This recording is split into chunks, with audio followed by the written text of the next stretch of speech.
Santa Rita Jail near Oakland, California is the 5th largest in America. Jail can be a world of violent gangs, hundreds of cliques that bring rivalries and vendettas from the streets behind bars. You know what I'm saying? For many, life here means making a choice: join a gang or live without protection. You've got to run with somebody, because if you're out there by yourself, there are sharks watching you left and right. Jail becomes a proving ground where old-time gangsters teach youngsters the ropes. Just mostly respect your race. You always try to stick with your race. Trying to stay a step ahead of these gangsters is the jail's gang unit, working to keep the peace in a world fraught with hidden danger. The majority of them probably do have weapons right now. It could be just a small razor blade stuck in the side of the cheek. It could be anything. It's a constant battle for control between the deputies and the prison gangs. This morning, in the staff muster room at Santa Rita Jail, deputies are arming themselves with flak jackets and non-lethal weapons, all in preparation for a shakedown. Just hours earlier, a deputy was attacked by an inmate.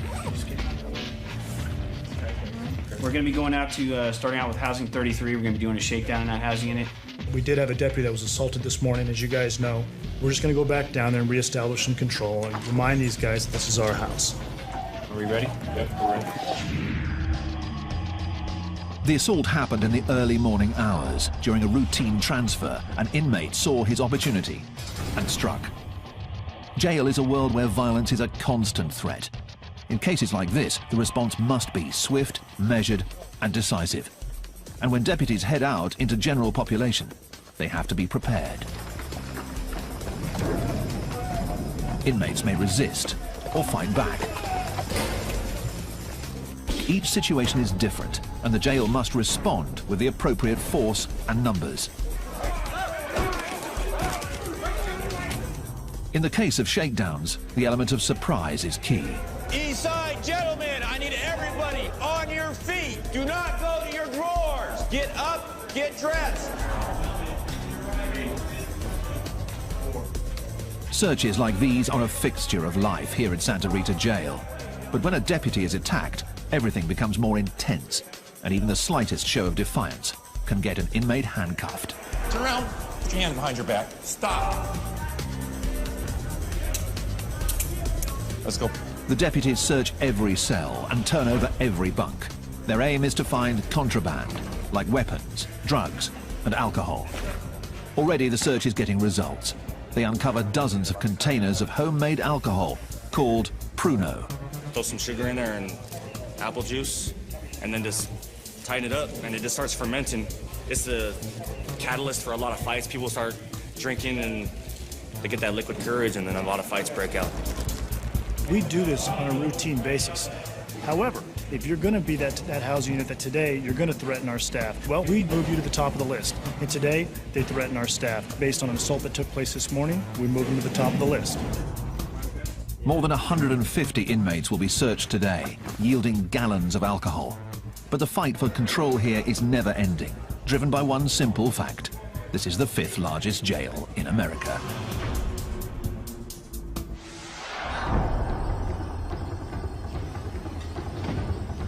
Alameda County's Santa Rita Jail near Oakland houses 4,000 inmates. 18 housing units stretch the length of the sprawling facility, a full half-mile from end to end. There are 2 wings. The east side has protective custody units and minimum security dorms that house more than 300 inmates. On the west side, maximum security inmates are housed in double-bunked cells, and administrative segregation units hold problem inmates on lockdown 23 hours a day. As many as 60,000 inmates pass through here each year, creating an ever-changing inmate population, and the threat of violence is always present. Heightening that threat is a stark reality. 40% of Santa Rita's inmates come from Oakland, and Oakland has a serious gang problem. Black down in the East Bay. A barrage of bullets. Another deadly shooting in Oakland. We got the 9.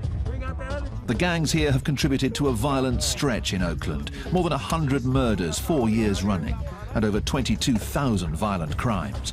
It all adds up to a steady stream of fresh arrests, headed straight to Santa Rita.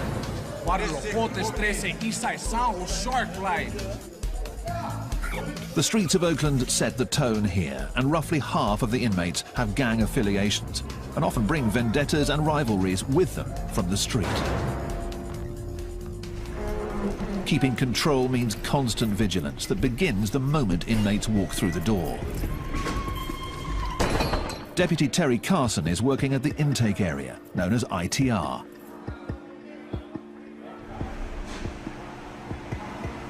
Have you been charged with any assaults on the police? No. Been charged with any assaults on other inmates? No. Carson interviews inmates to determine their criminal past, what sort of crime they're charged with, and what threat they might pose to other inmates. The information is used to classify inmates, and here in Santa Rita Jail, they are color-coded accordingly. Inmates given blue jumpsuits are considered medium security, posing a low threat. Yellow is given to those with heavy charges or a history of violence behind bars. Terrorist threats? Okay. Each one of these represents the year that you did in prison? Red means an inmate is headed to protective custody or administrative segregation. You remember what the case was at Central State Prison? Yeah. What was it? Barry, domestic assault, attempted murder. And when you were in San Quentin, how many points did you have? I made level 4. You made level 4.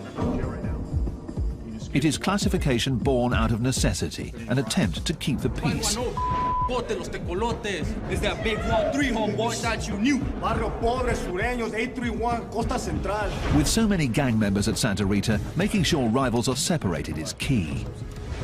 You see somebody that's opposite, say Sureño or Norteño, opposite of you. If you're Sureño, you better get off on that Norteño. That's all there is to it. That's the politics. And if you don't, we're going to do something to you. But new tensions between gangs can heat up at any minute. So the jail has created a special unit to track the ever-changing gang world. Terry Carson is part of the team, and so is Mark Schlegel. Together they make up the Gang Classification Unit, and their office wall is lined with one of the keys to understanding the gang world: coded artwork. You have a Kumi 415 over here. This is the Hells Angels. West Oakland. Oh, you got X4 Norte. Hidden in the drawings are important clues of affiliation, of rivalries, and of potential conflict. It's all part of a story that translates to the history written on the inmates themselves: tattoos. When these guys come across the counter, you'll see the same type of artwork on their skin. So they tell me a story. 14th letter of the alphabet, which is N, which stands for Norte. You'll also see 14 on white supremacist guys, but that means totally different. These guys don't put this stuff on a piece of paper or on their bodies without a reason or a story behind it. Decoding the story may be vital to keeping the peace here behind bars, but the gang unit serves an even greater purpose. They are building a record of each gang member, one that will follow them to prison or back out onto the streets.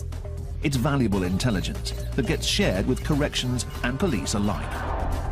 But the challenge for the gang unit is daunting. There are hundreds of cliques and gangs in California, and on any given day, behind the walls of Santa Rita, many of them are represented.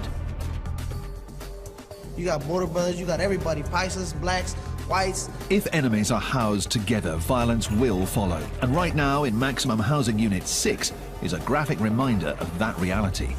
Crime scene cleanup is already here, removing the remnants of a violent fight that started just hours earlier.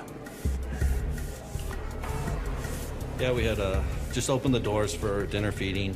An inmate ran down here from cell 14, entered the cell, attacked the other inmate, had a razor blade attached to a short piece of plastic, tried to slice him on the facial area. The injured inmates have been taken to medical, where the attacker may face charges for assault. It's still unclear whether the fight was gang-related.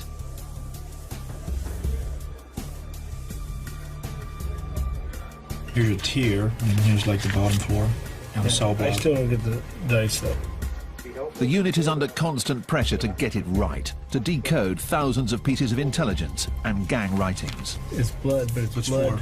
Four drops of blood. Yeah, but it's a 1 and a 3. Yeah. So that's... Could be Sureño. Could be read into anyway. The challenge: identify the new rivals and separate them before things get violent. Santa Rita Jail near Oakland in California is the 5th largest in America. It's populated by some of California's most violent street gangs. Here, managing 4,000 inmates is all about establishing control. It's 3 a.m. on Friday night, and C-Team is working its overnight shift. Roughly 60 arrests have come in tonight to be printed, tagged, and processed. Let's go. We're going to search you right here. Shoes and socks on this side of the blue line. My side of the blue line. Shoes and socks. Late in the shift, Deputy John White and the rest of the team are still on alert in an area where anything can happen. Let's go. Hands out in front of you. This is intake, transfer, and release, known as ITR, and it's where arrestees become inmates. We're real careful at this point. This is our most dangerous portion of ITR. We found anything from narcotics, knives, guns. We found everything in these cells after they leave them. The mood is always tense, but tonight has gone smoothly. But as every deputy knows, the later it gets, the greater the chance for trouble.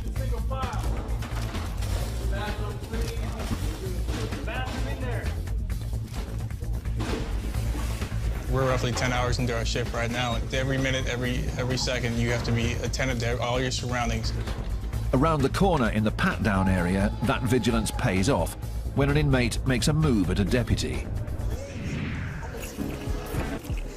The response is quick, measured, and designed to make one point clear. This is jail. We have to set the tone because they come across and they're not fully acclimated to being in custody. They don't realize they are not in control anymore. This is an individual that came across, he's intoxicated. He came across, we attempted to search him, he became combative. So for our safety and for his safety, we went ahead and we restrained him, brought him back to the back. It happens every night. Don't kick me, dude. The alcohol does funny things to people, and unfortunately, this is where they usually end up. This inmate will sober up in a back tank of ITR. By night, it's a quiet corner for problem inmates. But in the morning, the mood changes radically as ITR transforms into the bustling hub of the jail.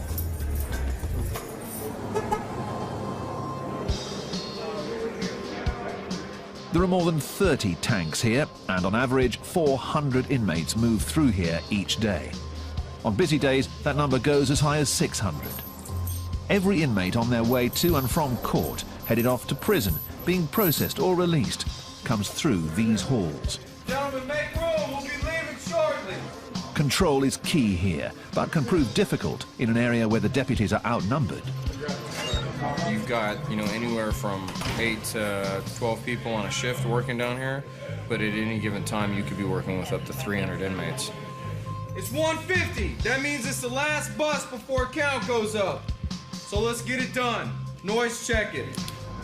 With so many inmates to keep track of, on busy days the system backs up. That can create tension, especially in the larger tanks, known as the bullpen. Typically there are less than 20 detainees in here. When deputies fall behind, that number rises, and the bullpen heats up. On a hot day in the middle of July, you open the door and it's literally like a sauna hits you in the face. You can feel the moisture in the air. It's kind of like when you open up your oven at home after you've cooked something. I mean, the more bodies that are in the tanks, obviously, the hotter it gets in there, the more talking going on, and tempers tend to kind of flare sometimes. It's all concrete, and you just sit in there, it get hot, the vents stop blowing hot air, it's stanking, people farting and complaining, and next thing you know, somebody say something, and there it go, boom. It's like fire to gasoline. That's all it takes, you feel me? Open holding tanks are used at jails across the country. With a mixture of inmates all on edge, the atmosphere is tense and flare-ups are imminent. Away from the deputy's view, fights can break out at any moment and escalate as other inmates within the tanks become involved. Stand by, gentlemen. I'll be right back. The ever-present threat of fights keeps the pressure on the ITR staff. Inmates can't avoid the bullpen, so it's vital that the deputies get them out or back to the cell houses fast. Does everybody know the rules? As the day comes to an end, Deputy Scott Brandon moves more than 60 inmates back to the units. Right shoulder, right wall, single file line. The second rule. Shut up. Please be quiet. With the inmates unshackled, there's one basic goal: keep them moving. You want to kind of keep them going in the same direction with a minimal amount of distraction. So if you can get them moving all in the same direction that looks like somewhat of a straight line, then to me you're doing your job and you're getting it done. Because the whole goal is not to get into a fight with everybody you see. It can't run like that. And the long and short of it is, these aren't children, these are grown men. So they're gonna act the way they're gonna act. For inmates, leaving ITR marks the end of a long day. But for those returning to cell houses like 34, the stress is just beginning. Talk and get you talk some gators, close the book. Won't you take a closer look? Close casket pressure cook. And I'm the peer pressure that your teacher talking about. Toss go off the tier to teach him not to run his mouth. And I'ma run with it. There are 328 inmates here, the maximum allowed, and just 2 deputies overseeing them all. During free time like this, known as pod time, it's loud, crowded, and governed by a code set by the inmates themselves. Inmates like Chris Card.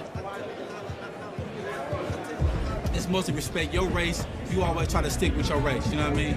In this particular pile, we got the black hole where we're sitting at. From this bunk on down, we try to keep it all African Americans. And toward the middle, the other diversities, they break up into different sects, you know what I mean? It's a separation that is stark and visible throughout the cell house, a racially divided world that inmates believe promotes the peace. Yet the racial divide here hides a more deep-seated separation. In this dorm, as with most cell houses here, the gangs are watching. Every table, every staircase, every phone is territory to be marked and held, much of it claimed by the dominant gang, the Norteños, who have their own bylaws and codes, rules followed by former gang members like Lucky.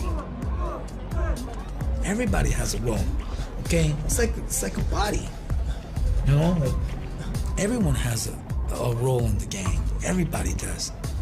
Because no matter if you're way up here or way down here, you're still contributing something. Say that there's a cell right here, okay? And this door opens 27 times a day. My job is to be in this cell and watch that door. And I jot down every time that door opened. Okay? That's my job. I'm part of something. I am doing something.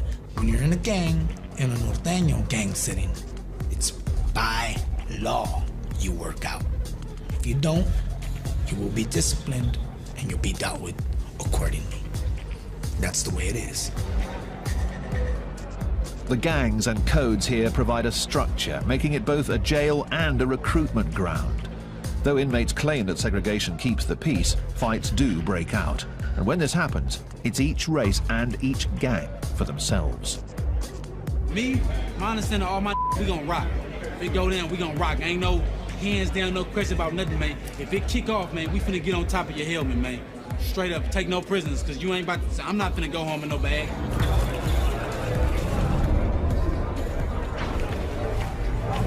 Lock down, fellas. Let's go, fellas, lock down! After 3 hours, pod time comes to an end and the inmates head back to their cells. The deputies walk through each of the tanks, where 36 men are double bunked behind mesh for the night. They confirm that all are present and accounted for and perform a final spot check for any contraband. In dorms like 34, the numbers are heavily in favor of the inmates. So for them, lockdown means the night is just beginning. And it's time for a cell house party, a feast of food purchased from the jail, complete with homemade alcohol. We can't let the police see this right here, man. This right here, man, knock you on your Tonight we making gumbo, oysters, chicken, tuna, rice. We all put it in, you know, I mean, we eat like kings in here. The city of Oakland, California, has one of America's highest crime rates, with more than 100 murders in each of the past 3 years. Police are investigating Oakland's third murder of the weekend. 40% of Santa Rita's inmates come from Oakland, and many of them are in gangs. It's the first stop for the accused on their way to trial. But with thousands of repeat offenders coming through the door each year, it also serves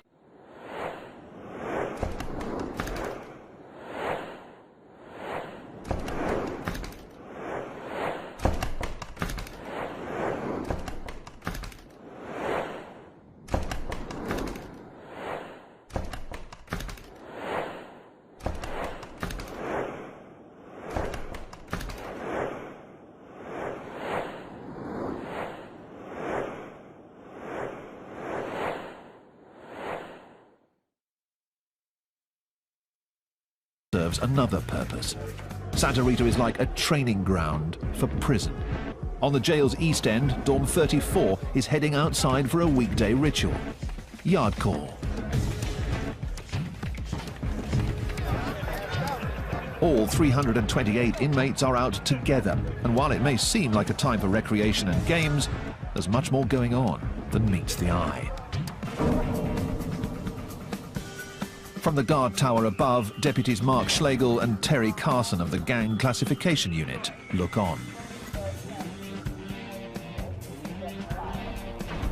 Being able to sit up here and watch people work out in the yard, you can see if there's tensions going on, who's got some authority, and who the bodyguards are. As you look down here, you can see that all our Northern Hispanics are down here at the end of the yard doing their workout program. Push-ups and all the different types of exercises they got going on, and then talking about business at the same time. And they're positioned in certain places to keep an eye out of what's going on, you know. If you look down there, you see a guy, he's all by himself, standing by them pull-up bars right down there. See how he's standing there with his back to them guys working out? He's standing guard. The yard is all about territory. Different gangs carving up their own sections, their own turf. Norteños control the handball courts. Black gangs rule the basketball court, and other Latinos on the volleyball court. The yard has a strict set of rules set by group leaders. What you have is you have every faction out there. You have Black, BGF, Blood, Crip. You got the Northerners and the Southerners. You got Whites. I don't want to deal with nobody else, no other race. They're not going to get in my way. You're not going to step on my game. You know, that's it. You stay on your side of the grounds. I stay on mine. You cross my ground, it's over. You know, I will kick the yard off. I don't care. The rigid structure can be seen almost everywhere. And in a jail dominated by gangs, going it alone seems a difficult option. You've got to run with somebody, okay? Because sooner or later, you're gonna get caught up in a situation where who are you gonna turn to? Yourself, you know? Because if you're out there by yourself, there are sharks watching you left and right. They're gonna come and try to use you. They're gonna come try something to get over on you. That's how it works. And these guys, I would say a good majority of them probably do have weapons right now. It could be just a small razor blade stuck in the side of their cheek, or it could be, you know, a toothbrush that's sharpened down in their sock. It could be anything. The threat of violence is just one part of life on the yard. For inmates headed for serious time, the yard is also a proving ground, and the lessons learned here are carried forward to prison, where the stakes are even higher. Many of California's most infamous prison yards are dominated by hardened gangs, and their clashes can be deadly.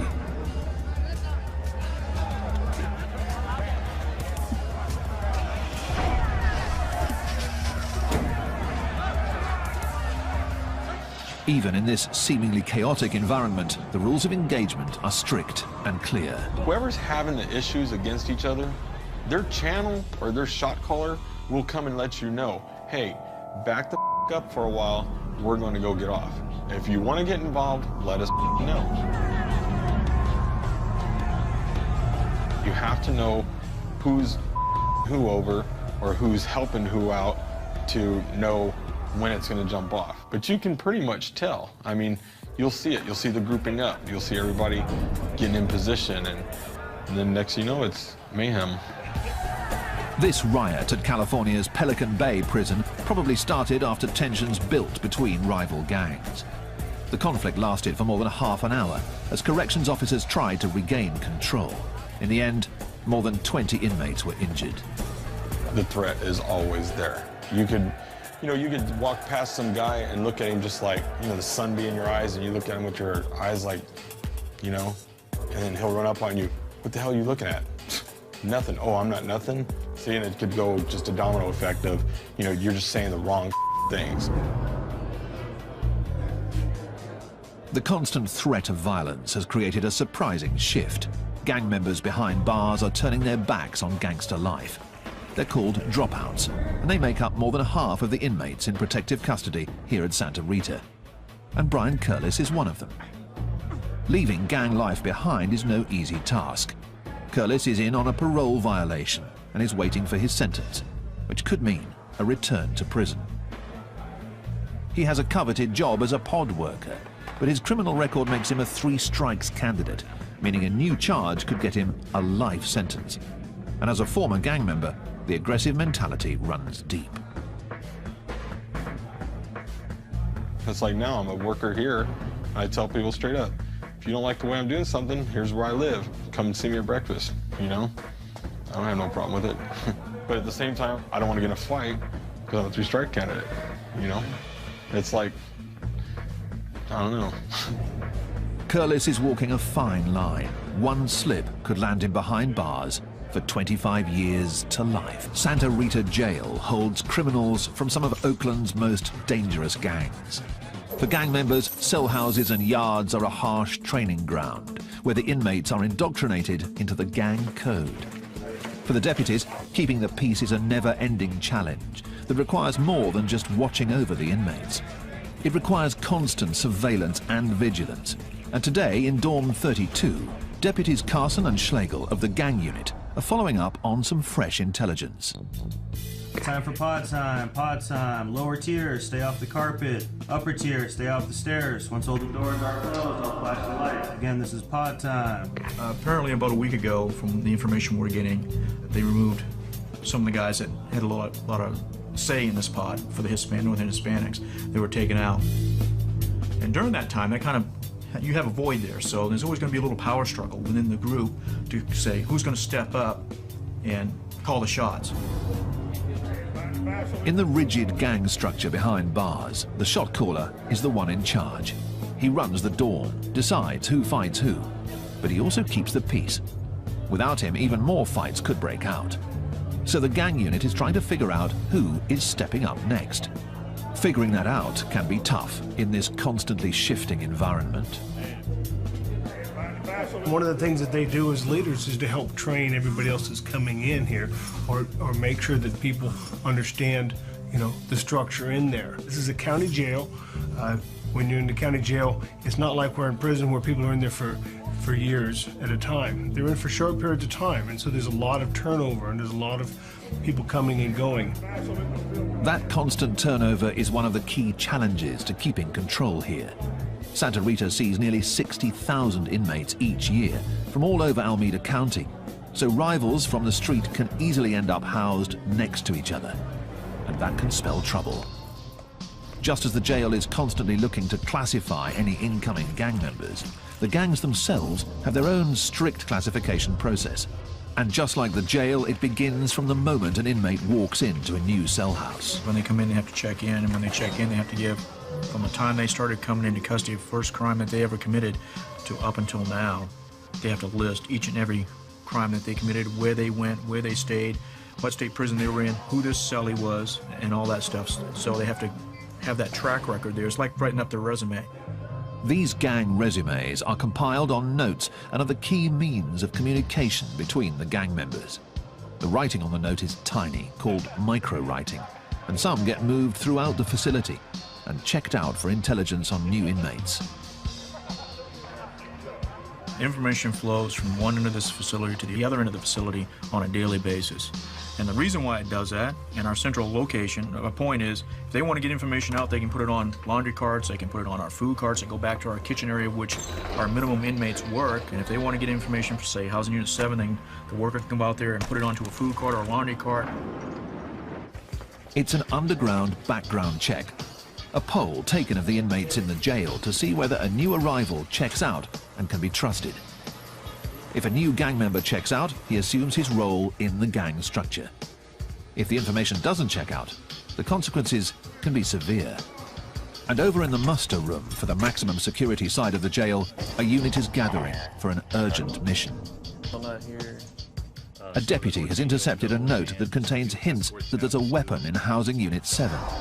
And there's additional intelligence that an attack is in the works.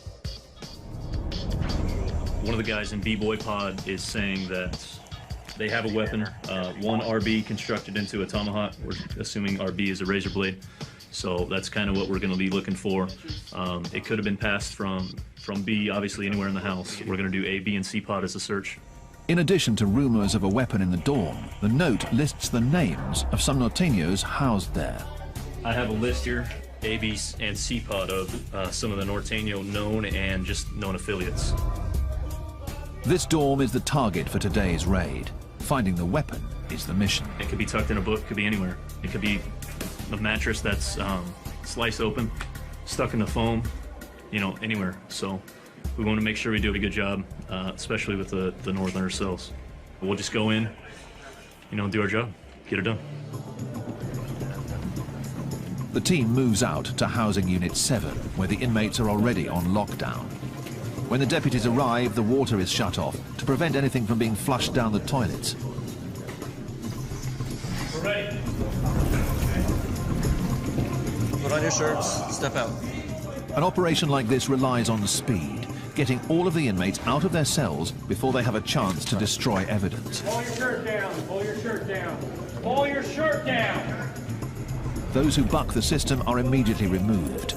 Once out, the inmates are patted down and then placed in holding areas as the search begins. Every cell is turned over in a search for contraband, homemade alcohol, anything that's not allowed. But the real focus is a potential weapon. And over in C-Pod, one cell is receiving special attention. I found some information on the guy that's housed here, that he's good at making weapons. It's one of his specialties, I guess, that he called it. So this was my hopeful cell. I was hoping that it would be in here. Hopefully they didn't get rid of it. The deputy finds nothing. And throughout the rest of the cell house, the search yields contraband. This is a jail-made tattoo gun. But no weapons. Downstairs, they found more notes and more names. These show people that just arrived, it looks like, names and PFNs. It may just be the break the team's been looking for. A deputy takes the notes back to Carson and Schlegel of the Gang Classification Unit for inspection. This is from C-Pod. This was an F-Pod. Okay. The fresh intelligence demands immediate attention. That's kind of interesting. Look at that. Decoding the writing is a tedious job, but buried inside could be more important information about gang members, weapons, and even new hits. Okay, and we know this guy. It will take hours to pore over the micronotes. So back in Cell House 7, the search for the contraband continues, and the deputies have had a lucky break. One of the envelopes was addressed to a cell in F-Pod, Cell 1. We understand there's a newer guy that's over there of the Norteño affiliation, so we're thinking that they may have something over there as well. The focus of the search narrows. Now, rather than searching an entire pod, the team moves in on 3 cells, and one of them is the real target. The inmates are quickly removed, and the deputies move in, checking mattresses, combing through books, but still no weapon.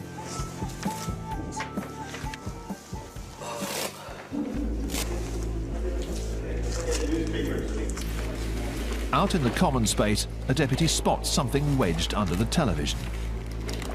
It's coming. No, That's what that's there for. It could be what they came here for. Yeah. A blade. Yeah. So we fit it up to slice somebody with. Yeah. See? The dangerous weapon is removed from Cell House 7, and for now at least, a possible gang hit is averted. Another small victory in a world where the threat of conflict is constant. Over in protective custody, Brian Curlis still marks his days at Santa Rita, trying his best to stay out of harm's way in a world of violence.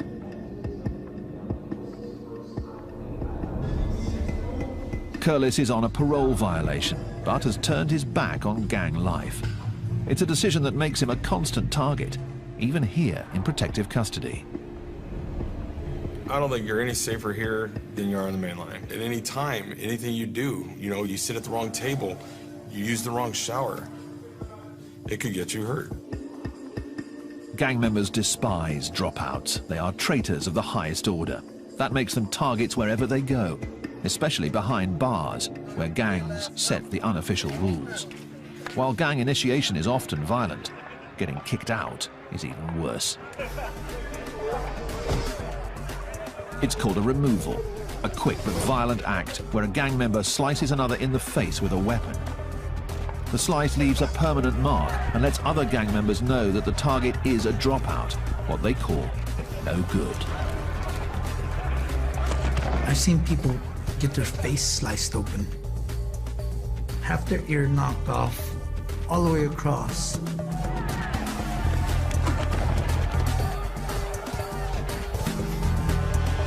be a dropout, you know, it's like you're hated.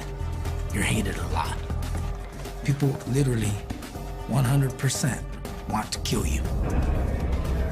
By being placed in protective custody, the dropouts are already marked by the red jumpsuits they wear. So far, Curlis hasn't been attacked, but anything's possible in jail. It's something you got to deal with, you know. As you get older, you get wiser. If somebody starts assaulting me, I'm going to fight back. You know, I'm going to defend myself to the fullest. You got to be stronger than the average person around here. Curlis will soon find out his sentence. Until then, he's constantly on edge, always looking over his shoulder. Santa Rita Jail is a revolving door for some of Oakland, California's most violent gangs. An estimated 30,000 people with gang affiliations come through here each year, and deputies are always on their guard, always looking out for conflict. In intake, transfer and release, the day is just getting underway. A dozen deputies start their daily routine, moving 200 bodies through these halls. Gentlemen, we're gonna move down to the nurse. Remember our discussion. The quicker you guys do it, everybody cooperates, you get through fast. Terry Carson of Gang Classification is on his post at the front end of the system, screening the new intakes, trying to figure out whether they have gang affiliations and where to put them. Remember these street gangs? No. None? Any tattoos? No tattoos. Nothing. Nothing on your back? Nothing. The process of classification here is never-ending. It's a process designed to keep rival gangs separated and violence from breaking out. Despite their best efforts, clashes can happen at any time. Clashes that escalate as staff step in to break them up. Out on the maximum security wing, in Housing Unit 4, a deputy has been caught in the crossfire while breaking up a fight between 3 suspected gang members. The inmates are already on lockdown as an investigation is underway, and the pod is littered with the remnants of a brawl. The deputy on duty is still shaken after having a chair thrown at him. A search of the pod after the fight, all inmates were searched and jail-made weapons were located within the pod. It makes you think when you go running in there to protect these guys, if somebody's gonna stab you and or hurt you also. It could be a trap, you never know. In an isolation cell, the inmate who threw the chair is still being questioned. Threw a chair, threw a couple of chairs actually. To protect yourself? Yeah. The door closed. The deputies suspect that the fight was between rival gangs vying for power in the cell house.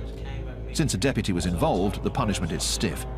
This inmate may face new charges and more time for assault. Assign me a charge, really? Yes, you are.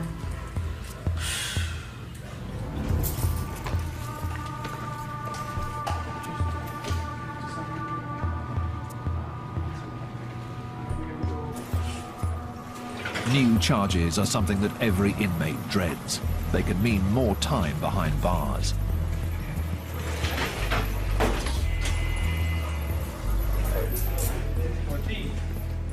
Former skinhead Brian Curlis is trying to steer clear of getting new charges of his own. He's shipping out of Santa Rita, headed back to prison. Leaving jail behind means returning to a world where the convict code runs even deeper. As a gang dropout, he'll face challenges daily. But as a 3 strikes candidate, those challenges could have serious consequences.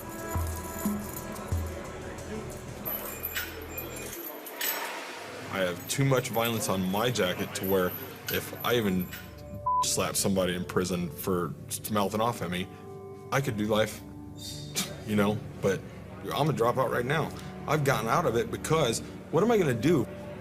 I look back sometimes and I think to myself, man, I've screwed up. Never mind, hold on. I screwed my kids up going through this, and it's just crazy, you know?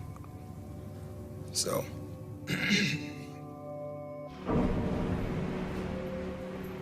Curlis's sentence is 250 days. 250 days to toe the line and steer clear of fights. If he fails, it could mean a life sentence. The prison bus leaves, signaling the end of another day. Back in the cell houses, the evening brings with it a familiar sight. Deputies have formed a squad and are making their way across the yard. It's another shakedown, another attempt to remind the inmates of who's in charge. The battle for control between gang members and deputies never ends. Join cops patrolling the drunken states of America in a brand new look at US binge drinking next Thursday at 9. Stay tuned for Seconds from Disaster.